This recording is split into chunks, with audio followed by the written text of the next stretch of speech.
हाय दोस्तों, मैं हूँ सिराज और आप लोगों का स्वागत है मेरे चैनल सिराज टेक सॉल्यूशन में। आज हम आप लोगों के साथ शेयर करने वाले हैं मेरा टीसीएस एनक्यूटी का एग्ज़ाम एक्सपीरियंस।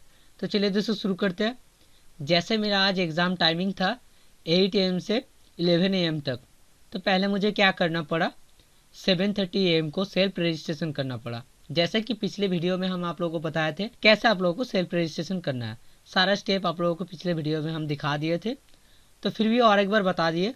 7:30 AM को हम क्या किए, जो मेल टीसीएस की तरफ से भेजा गया था एग्ज़ाम मेल, उसको ओपन किए। देन जो एग्ज़ाम लॉगिन लिंक था उस पर क्लिक करके लॉगिन क्रेडेंशियल दे के लॉगिन किए। लॉगिन क्रेडेंशियल दे के मीन्स वहाँ पे एनक्यूटी रजिस्ट्रेशन आईडी दिए, then registered NQT mobile number password का जगह, देन लॉगिन किए। लॉगिन हो जाने के बाद जो पेज ओपन होके आया उस पेज में रजिस्टर बोल के एक ऑप्शन था, तो उसमें क्लिक किए।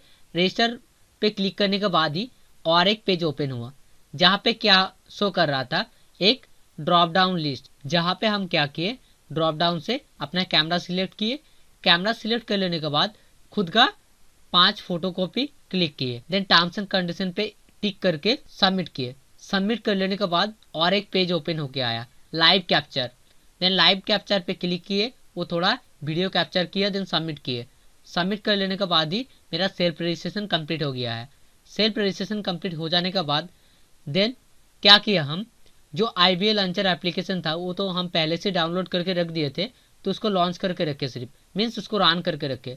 रन करने के बाद क्या किए, वो जो लाइव कैप्चर हुआ उसका बाद ही यूनिक की जनरेट हो गया था। देन यूनिक की जनरेट होने का बाद भी नीचे एक शो कर रहा था कि IBA लॉन्चर को हम लोग डाउनलोड कर सकते हैं। वहाँ पे लिंक था, EXE जिप फाइल सब कुछ था। तो मेरा पहले से डाउनलोड किया हुआ था बोल कर और किए नहीं, तो वहाँ से वो यूनिक की को सिर्फ कॉपी करके रखे। जब 8 AM हुआ तब क्या किए, ये जो एप्लीकेशन ऑन करके रखे थे मीन्स IBA लॉन्चर को जो रन किए थे, इसमें क्या किए, सिर्फ यूनिक की को पेस्ट किए। देन ब्राउज़र सिलेक्ट किए, कैमरा सिलेक्ट किए, देन लॉन्च एंड असेसमेंट में क्लिक किए। और क्या करना पड़ा, वहाँ पे एक चेक बॉक्स था जहाँ पे टिक करना पड़ा एंटीवायरस मेरा डिसेबल है। तो एग्ज़ाम का पहले ही हम एंटीवायरस को डिसेबल कर दिए थे, फायरवॉल सेटिंग ऑफ कर दिए थे। तो इसका बाद क्या हुआ, असेसमेंट लॉन्च हुआ, मेरा लोकेशन अलाउ करना पड़ा। देन क्वेश्चन पेपर पॉपअप हुआ। देन क्वेश्चन पेपर पूरा स्क्रीन में आया। न्यूमेरिकल एबिलिटी फास्ट था। देन वहाँ पे टाइमिंग दे दिया गया था न्यूमेरिकल एबिलिटी सॉल्व का। देन वहाँ पे क्या किए, हम एक के बाद एक क्वेश्चन को सॉल्व करते गए। एक स्क्रीन में एक ही क्वेश्चन पेपर शो करेगा, मीन्स एक ही क्वेश्चन शो कर रहा है और उसका ऑप्शन खुद को सॉल्व करके क्या करना पड़ रहा है, नेक्स्ट बटन पे सबमिट और नेक्स्ट पे क्लिक करके नेक्स्ट क्वेश्चन पे जाना पड़ रहा है। वहाँ पे क्या था, एक नोट पैड भी था, एक कैलकुलेटर भी था। नोट पैड में हम लोग क्या कर सकते हैं, टाइप कर सकते हैं, मीन्स कुछ लिखने का अगर हुआ तो वहाँ पे हम लोग लिख के काम कर सकते हैं। कोई पेन और कॉपी का यूज़ नहीं किए, क्योंकि पेन और कॉपी का यूज़ अगर हम करेंगे तो उस टाइम क्या हो रहा है, ये पहले से हम खुद का कैमरे में एक बार प्रैक्टिस करके देख लिए थे। पेन और पेपर जब हम यूज़ करके कुछ सॉल्व कर रहे हैं तो मेरा हेड डाउन हो जा रहा है, नहीं तो मेरा नज़र नीचे हो जा रहा है, एकदम कैमरा का बराबर नहीं हो रहा। इसमें मेरा मैल प्रैक्टिस हो सकता है, डिस्क्वालिफिकेशन हो सकता है, इसकी वजह से हम नहीं किए। देन क्या हुआ, एग्ज़ाम देते देते बीच में मेरा एक एरर मैसेज आया कि मेरा इंटरनेट कनेक्शन ठीक नहीं है। देन क्या हुआ, थोड़ी देर वेट किए, वहाँ पे शो भी कर रहा था कि असेसमेंट में अगर कुछ प्रॉब्लम है तो राइट शिफ्ट और एस्केप की को दबा के असेसमेंट से हम लॉग आउट हो सकते हैं। तो वेट किए तो सर्वर से कनेक्ट नहीं हो पाया, तो फिर से क्या किए, जो की दिया हुआ था उसी की से फिर से और एक बार लॉन्च एंड असेसमेंट किए तो नहीं हुआ। देन वही की देके फिर से लॉन्च एंड असेसमेंट में क्लिक किए, तो क्लिक करने के बाद काम नहीं हुआ।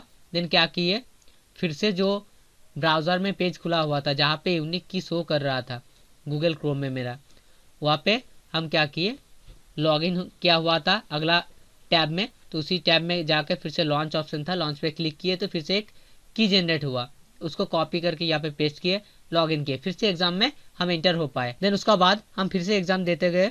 एग्जाम देते देते बीच में फिर वही प्रॉब्लम मेरा अकर हुआ। फिर क्या किए, इस बार बहुत बार ट्राई किए, की जनरेट करके पेस्ट करके फिर लॉन्च करना चाहे तो हर टाइम क्या दिखा रहा था, 502 गेटवे एरर। देन क्या हुआ, बहुत टाइम जाने के बाद फिर से हम रीजनरेट करके की को फिर से वहाँ पे पेस्ट करके लॉन्च एंड असेसमेंट किए, फिर लॉगिन हुआ सक्सेसफुली। देन उसका बाद कंटिन्यूसली हम एग्जाम दे पाए। एक एक टैब मेरा कंप्लीट हो रहा था, मीन्स एक एक टॉपिक, जैसे न्यूमेरिकल एबिलिटी कंप्लीट हुआ तो वो ऑटो सबमिट हो गया। Then verbality, then reasoning, then programming section, ऐसे कर करके आया। तो उसका बाद बीच में मेरा एक मैसेज पॉपअप होकर आया था, क्योंकि हम तो क्वेश्चन पढ़ेंगे खुद से, एक आंसर दिया हुआ है तो आंसर को तो मुझे पढ़ना है, उसका बाद हम क्वेश्चन आंसर करेंगे।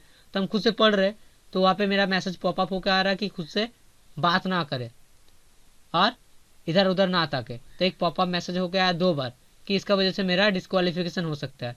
तो फिर से जब से हम चुप हो गए, मन ही मन में क्वेश्चन को देख के आंसर देते गए, तो और ये मैसेज पॉपअप नहीं हुआ। फाइनली उसका बाद मेरा एग्ज़ाम देना कंप्लीट हुआ, सबमिट किए। देन वहाँ पे कुछ फीडबैक था, फीडबैक देने के बाद सबमिट किए, तो मेरा एग्ज़ाम देना कंप्लीट हो गया। देन यहाँ पे आप लोगों को हम बताना चाहते हैं, जैसे मेरा 8 AM से 11 तक एग्जाम था, तो बीच में मेरा 1 घंटा लॉस हुआ ये लॉगिन इश्यू को लेकर। इस चीज़ के लिए मुझे टीसीएस की तरफ से 12 तक टाइम दिया गया था। जैसे मेरा लॉग आउट हो गया था, फिर से हम लॉगिन कर रहे थे, जब सक्सेसफुली लॉगिन हो रहा था उस टाइम क्या हो रहा था, मेरा जो बाकी टाइमिंग था उसी टाइमिंग से ही स्टार्ट हो रहा था, जितना क्वेश्चन हम अटेम्प्ट किए उसका बाद से हो रहा था।